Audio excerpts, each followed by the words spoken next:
Hey guys, in this video I'll show you how to create a flowchart in draw.io. Now the first thing I want you to do is just open up any diagram and then come in the left hand panel where you see these shapes.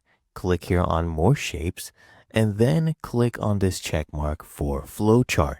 So you'll get all of these options as well. You can click here on apply, and now if we scroll down you'll see these options as well. You can use them.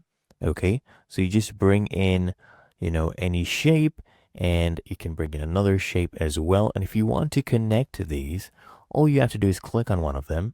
And where you see this plus icon right here, when you hover over the blue circle, you can use it to connect. So you draw a line, you hold your mouse, you draw a line to the other shape until you see that green highlight, as you can see, and you're able to connect different shapes. And if you want to add text, you just double click there and type in text. Okay, as you can see right there. What you could also do, you could bring in a template. So let me show you how to get that.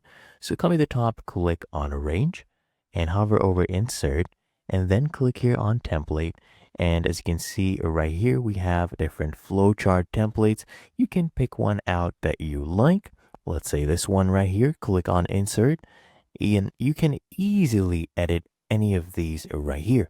But that is how you create a flowchart in draw.io.